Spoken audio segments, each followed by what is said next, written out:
Welcome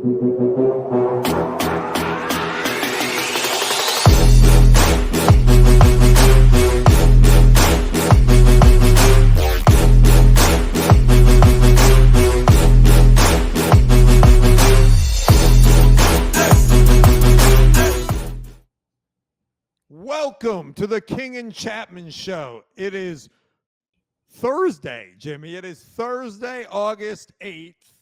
I am Brent Chapman, and with me, as always, is the original Fab One, Jimmy King.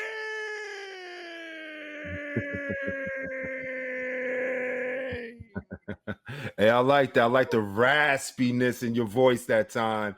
And I love how you hung on for the extra 5, 6, 7, 8 seconds that you did right there. What's going on, my brother?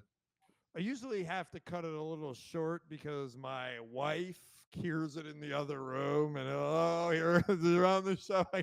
But she's not here right now, so I got to really just drag it out that time.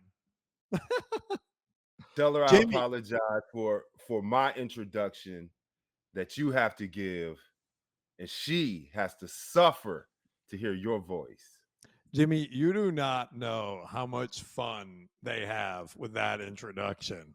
They make fun of me and that introduction. The boys, Morrison and Connor both do the Jimmy King. I love it. I love it. One day we're going to have to get them on the show. We're going to have like bring your kids to work day and have them do their introduction, their version of their introduction of me. I think that's a great Christmas episode. There you Around go. Christmas time, we can do that. So, Jimmy, tell us about your trip to Detroit. It's been about a week and a half since we've last been on the air. We want to hear about the Fab Five camp out of Ann Arbor and how your trip to Detroit went. Tell us about that. It was great. It was awesome. It was a great week of camp. The kids were awesome. We had 130 kids. We did it at Saline Middle School. Starting off though, I got there. I didn't get there till Wednesday because of the travel debacle with all the airlines, across the world. So I was affected by that. It took me a while to get there, but when I got there, it was great. The newly renovated gym that we were at had Michigan colors. It has an indoor track. It has about 8 basketball rims, so it was plenty of space. It didn't feel awesome. Crowded, and people on, or campers on top of each other. I had a lot of support: Charles Matthews, Jordan Morgan, Jalen Rose, Awesome. Jamie Morris. Jamie was at the camp? Jamie came by. Wait, I got to get Jamie on this show. Absolutely. I told him that I know you've been talking to him and we got to get him on the show. So he came through and now wait a minute. Can Jamie Morris play basketball? He's like a 5'4" running back. But see, for the perspective though, right? That's what it's about. I know you just messing with me, but I want the kids to get the perspective about like having a dream and then bringing somebody like Jamie in that had a dream and fulfilled it. It's somebody at his stature. Like you said, Jamie's 5, 6, 5, 7 at best, maybe. And he holds to this day many of the Michigan football running back records, running and receiving. So right. He's one of the greatest of all time. He is the all-time all-purpose yards leader at Michigan, and Blake Corum wasn't even close. I mean, he was thousands of yards away from Jamie Morris, just to give everyone an idea of how significant that was. Well, that is great, Jimmy. We are now going to move into the Olympics. And this whole show is going to be about the Olympics because Olympics, I think, has been going on 13 or 14 days, and we haven't really had a show since the Olympics started. So we've got a lot to talk about with the Olympics. The first topic is what favorite moments so far in the Olympics. I'm going to go first. I got two that I like, and I'd love to hear what you say. The first one is the picture on the screen. Put that back up, Nate. I love the backdrops of some of these events. This is the volleyball. Do you see that? Can you imagine playing volleyball in the background is the Eiffel Tower? I mean, I don't know if it gets much cooler than that. So kudos to Paris for hosting these events around, not just in a stadium or off on some thing in the countryside, but around some of the cool monuments and memorials and some of the big attractions. I think that's awesome. And then the second thing that I'll say is, Jimmy, our guy, Mr. USA, Noah Lyles, won the 100-meter dash against Jamaica's Kishane Thompson. And I don't know if you saw this, but it was so close. It was 5 thousandths of a second, Jimmy. So the picture goes like this. The Jamaican's guy foot crosses the line first. His hand crosses the line first. But apparently it's whoever's torso crosses first. So Lyles went like this, and the Jamaican guy went like that, and that was the difference of the gold medal. And the guy thought he won because he was the first to cross, and his foot crossed first and everything. And he was celebrating, and then the thing came up on the board, and it said USA Noah Lyles, and he couldn't believe it. So curious, Jimmy, what do you think about that? And what are your favorite moments of the Olympics so far? I do love that backdrop with the Eiffel Tower in the background for volleyball. You know, I've been fortunate enough to go to Paris, so I've been there, taken a picture right there at that very you know, kind of place right there where the court is. And you know, kind of surprisingly, it's not as big as it looks. I know the Eiffel Tower looks, you know, kind of like it's a very high, large stature, but in person, it's not really that big. It's not that tall, but it is beautiful to look at, and also all the other, you know, kind of nostalgic landmarks that they have throughout the city. The Louvre. I forget the name of the Arc de Triomphe. Arc, yeah, the arc where they have the circular kind of driveway. Yeah, all of that is beautiful to witness and to see. But one of my favorite moments too is not that photo finish in the 100, but the fact that Noah Lyles is a lifetime asthmatic with a host of other issues, and he still came out on top to win the gold. That's more impressive to me than anything. And then he goes back out and tries to do the 200 and ends up winning the bronze. But the effort and the mindset and the courage really it takes for him to go out there to really put his life on the line to showcase his talents. So kudos to him. Well, as somebody that also is a severe asthmatic, I have, played sports with that as well. And if you control it, you can do it. There's a lot of things that you can do, right? It actually makes the asthma better to be in that sort of physical cardio shape that he's in. But it is a challenge, and it is quite, it's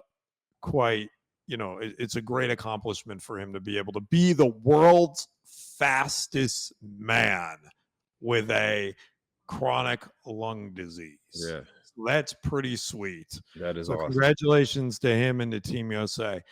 Speaking about Team USA and wanting to win gold medals, We got to move along to LeBron and the men's basketball team. They were in a, there he is with his crown, his Jimmy King That's crown. right. Jimmy, they were in a bit of trouble today against Serbia and Jokic. They were down by as much as 15 in the fourth quarter. And they did what Team USA does, which is come back. And in the last 2 minutes of the game, they went on an 8-0 run and they won. They won and they advance out of the Final Four to the gold medal game against France.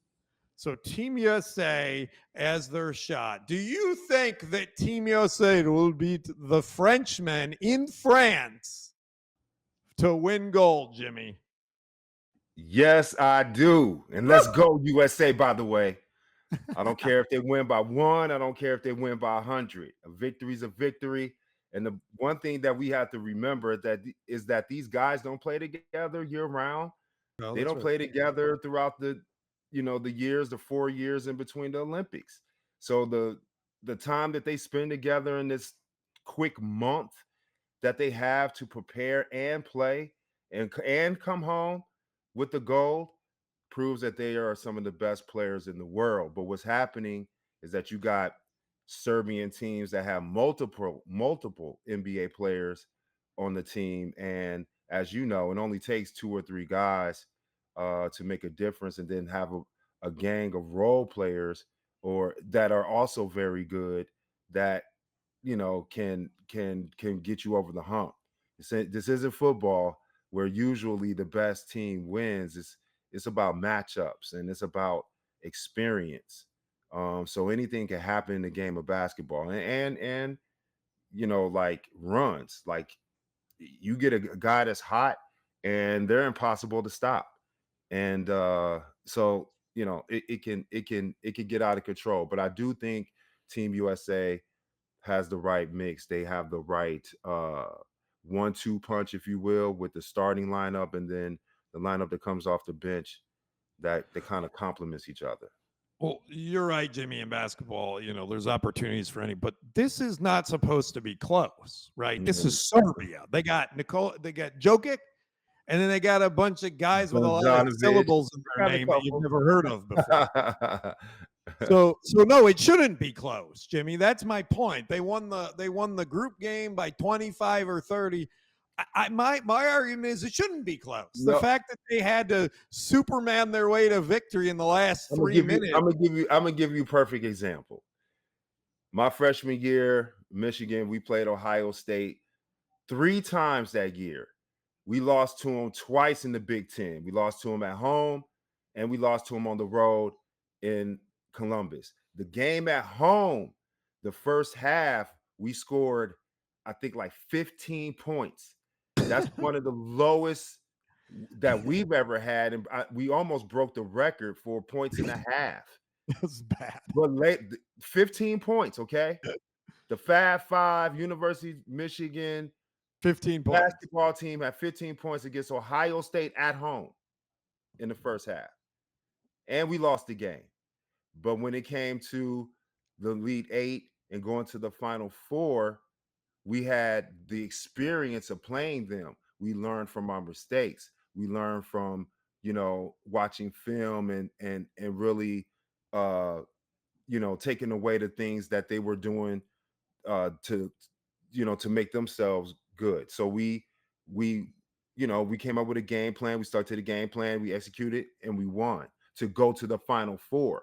So it happens, and especially in basketball, because you could get into foul trouble. You could take, there's certain things that you could scheme to do that can change the whole trajectory of a game.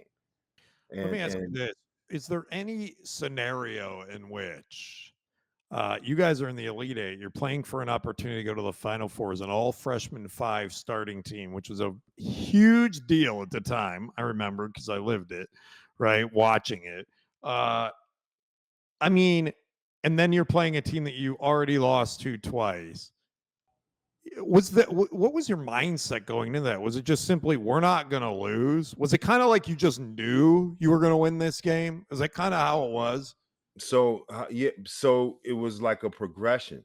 The game in Ann Arbor, we played a better second half, still lost the game. When we went to Columbus, we played a much better game, full game, 38 minutes out of 40. Didn't play a good complete game. We lost the game, but we felt better because we did the things that we needed to do. We led or were tied most of the game. We just at the end of the game couldn't pull it out, and we chalked that up to experience. So the third time when we met them, we we did the things that we needed to do that gave us success in Ann Arbor, that gave us success in Columbus, but the consistency in finishing out the game, because that game went to overtime and we beat them in Oh, overtime to go wow. to the Final Four. So That's awesome. it's a progression, and it doesn't have to happen over years. Like I said, that's a period of Yeah. 4 or 5, not even. That's a period of like 2.5 months. Yeah, that's incredible. Yeah, because that's just in a very short period of time. Well, thanks for sharing that story, Jimmy. That's awesome. Let's move on to women's basketball at the Olympics. So we have a very similar setup going on in the semifinals. France is playing Belgium, and the winner will face USA versus Australia. So that would be interesting, Jimmy. That would be a USA France in both men's and women's basketball. But before we get to that, let's talk about how women's USA team is doing. Las Vegas Aces teammates Kelsey Plum and Jackie Young have stepped up majorly in the last couple games, and they played key roles in the 88-74 win over Nigeria to get to the quarterfinals. Mhm. This win marked, ready for this, Jimmy, the 59th consecutive Olympic victory for Team USA women's basketball. That's cool. I don't even know how to say that other than that is cool. So they now play Australia for a chance to play the gold medal. So the same question goes back to you for Team USA women's basketball. Will they finish the journey and beat Australia and then likely France to win the gold medal? Now, I would actually be shocked if they don't win it Yeah. because of their dominance over the Yeah. past, 30 years? So are you saying you would put, if you had to choose, if you had to handicap which I had one, men's or women's, would win more likely, you would say, I'm I got going my with the money on women. the women's team, the more likely to No pull this thing question. out. 100%. I'm looking at the women's USA basketball team to 100% pull it out. Now the men's, I don't know. We'll like I said, though, I'm happy with 1 point or 100 points. You just don't know what you're going to get. It's hard to get those guys, who are all alphas. Really, you got 10, 12 alphas on a team that trying to come together in a short amount of time. But the women, whatever formula they've been doing, whatever they've been sticking to, uh, I see them completing their 59th consecutive win, winning the gold, and not really giving up those, you know, that cachet of one of the best teams in the world. I got you, Jimmy. I think I'm with you. I think there's such a discrepancy between, men's basketball. Uh, there are, I can't remember what it was, the number, but there's a record number of NBA players. I mean, like Canada, I think has like 11 NBA players on their squad. So it's Mhm. much more competitive where internationally guys playing professionally going and playing for their host team.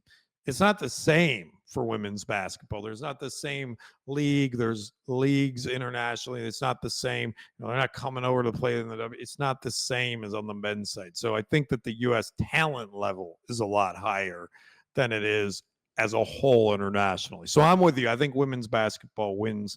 Team USA women's wins this. I think that if this were a movie, Jimmy, at halftime, Caitlin Clark would come out of the tunnel and rip off her suit and would come out and play the last half and hit 7 3-pointers and win the gold medal for them. But this is not a movie, so that likely will not happen, Jimmy. But I think a different twist would be if Caitlin Clark pulled off the mask for like a coach. You know how they do like the Mission Impossible mask to make them look like that person, to make her look like the head coach for the women's team, and just pull it off, and it's Caitlin Clark. That would be a great twist. Let's have Caitlin Clark and Angel Reese show up for the championship game, for the gold medal game, and just bully the heck out of everyone. That would be awesome too. So our next topic, Jimmy, is Simone Biles. Simone Biles is incredible. She is now, after this Olympics, the most decorated U.S. gymnast of all time, with an all-time record of 7 gold medals. 7, Jimmy. Woo. She's absolutely incredible. Let me give you a little bit of this. So in 2016 Rio Olympics, she won 4 gold and a bronze. In Paris, she has won 3 gold and a silver. So she is dominating.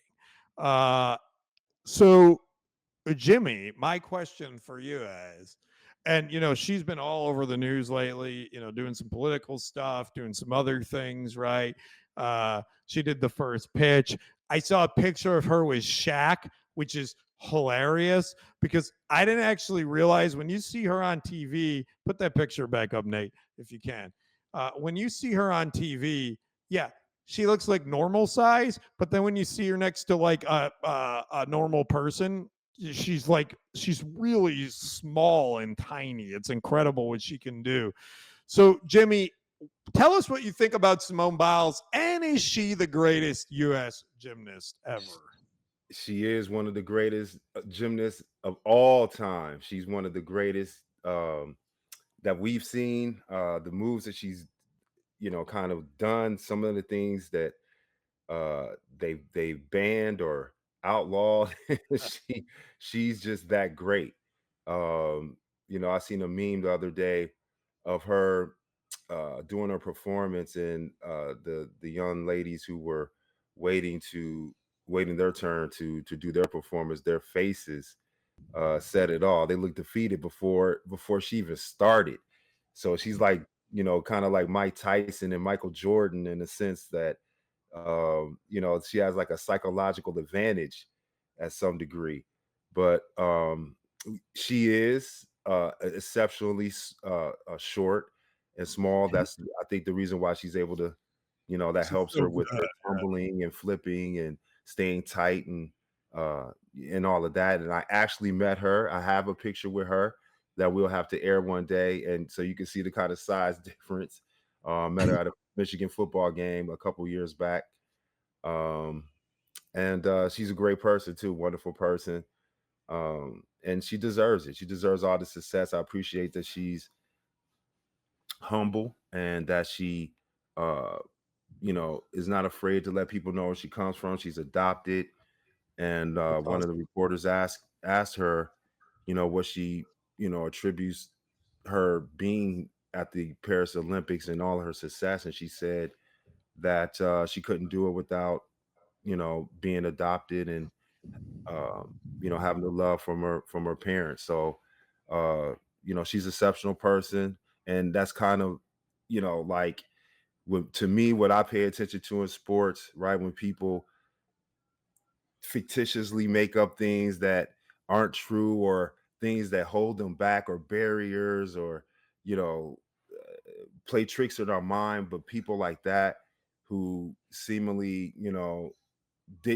weren't given a chance, making something great happen through her circumstance. The same with um, um, my man, the sprinter that we just discussed, Noah Lyles, yeah. Noah, same thing. Noah Lyles, same thing. You know, his background, his life coming up, the things that he's going through and still going through, and for him to go out there and mentally focus and do his best and give the show in front of the world is a testament to their character, and it's a story for every young person that really wants to do something and feel like they're behind the eight ball or have built-in excuses. I agree with you, Jimmy. I think Simone Biles is exceptional. I think her story is exceptional. She's amazing to watch. I love it. Uh, I'm going to go ahead and say Jimmy, you know that sometimes I just like to go the other way to make it fun. So I'm going to go ahead and say the greatest gymnast moment in the history of the Olympics is when Carrie Strug did the pole vault or whatever, not pole vault, the horse thing, whatever that's called, Pommel with horse. a broken ankle and stuck it and won gold. I didn't see Simone do anything with a broken anything. She twisted her ankle though. Oh, she had a nice bandage on her foot and ankle that went halfway up her calf. okay, Jimmy. No, she's phenomenal. But Carrie Strug sticking the landing with a broken ankle, best moment, a gymnast moment ever. Now, Jimmy, the last two topics are my favorite of the show. One is controversial, Jimmy, and I had some fun with this because I put it in quotes. Women's boxing. So this is I see what you did there. I know where you're going. yeah. So this is ridiculous. The two boxers fighting for the gold medal are quote unquote women. There's a controversy, Jimmy, surrounding two boxers in the Olympics.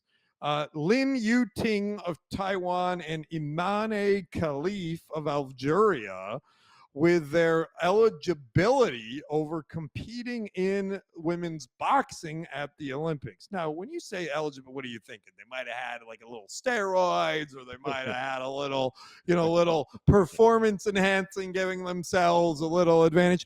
No, Jimmy, this controversy is over whether they're actually women, Jimmy.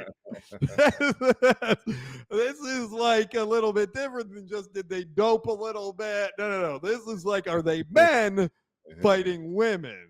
And so this is so silly.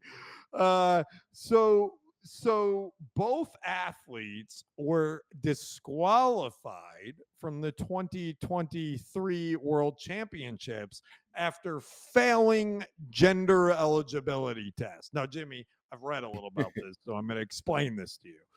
Well, when I think gender eligibility, I think this is pretty simple. Pull down your pants and let's see what parts you got, right? This shouldn't be pretty difficult, right? Well, we've made it pretty complicated. So apparently both of these men/women have XY chromosomes, right? Mm-hmm.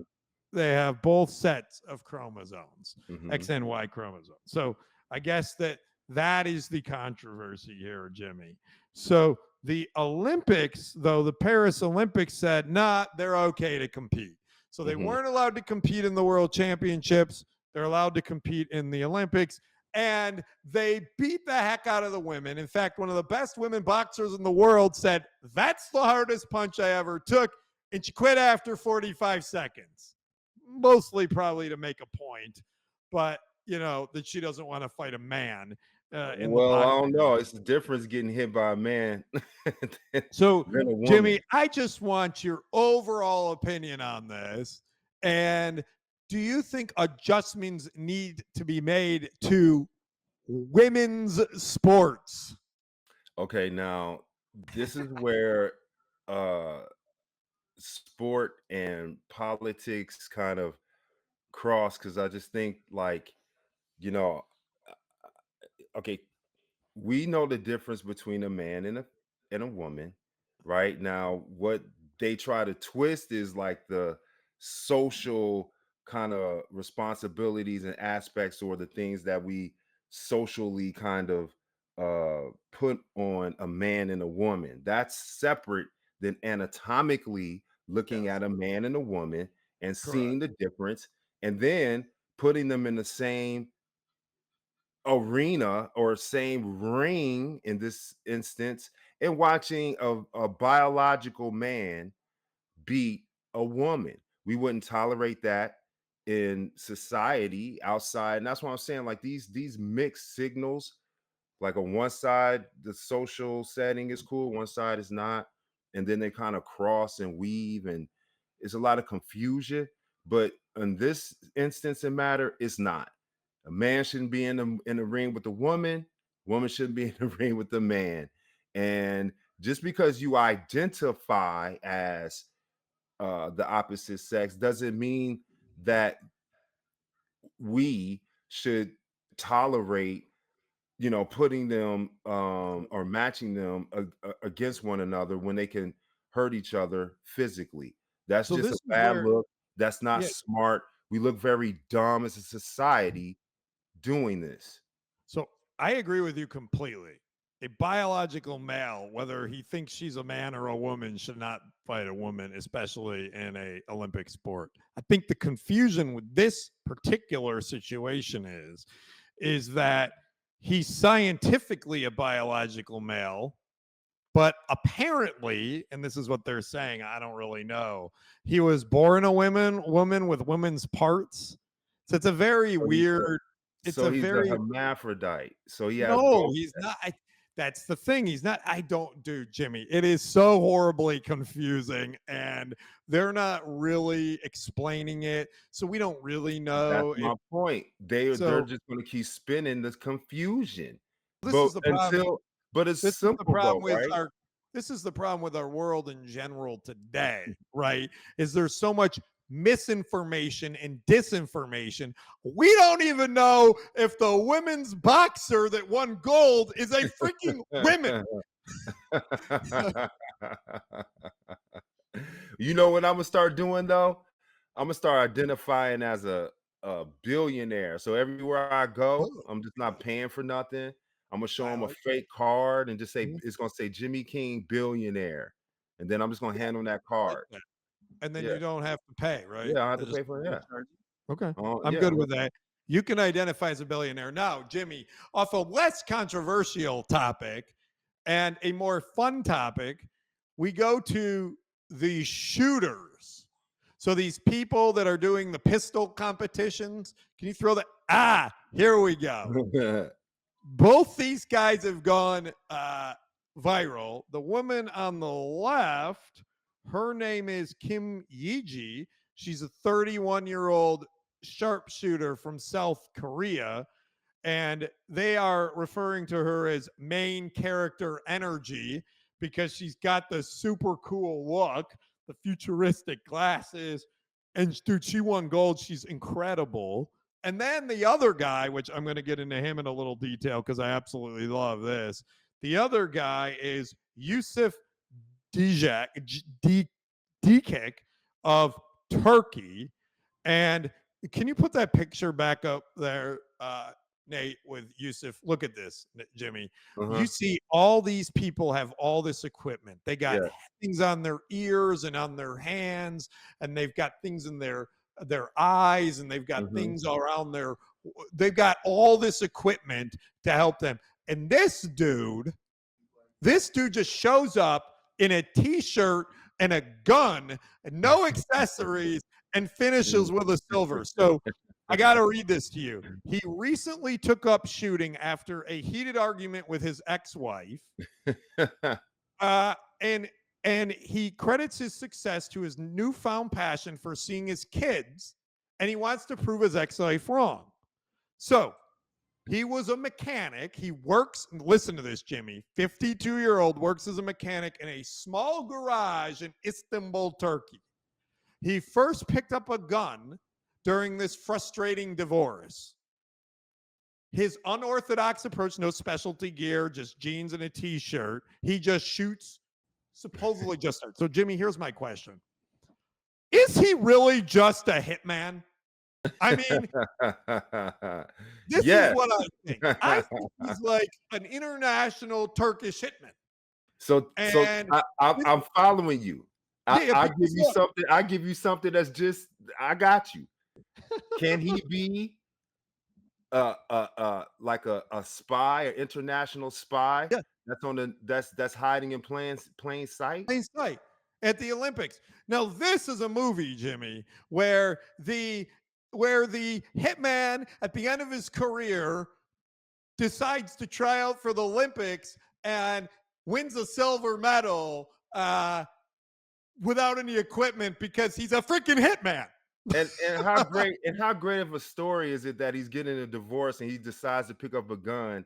Sure, he did. And He his just decided to pick up a gun, and he's a his mechanic. focus is fueled by his divorce. Yeah.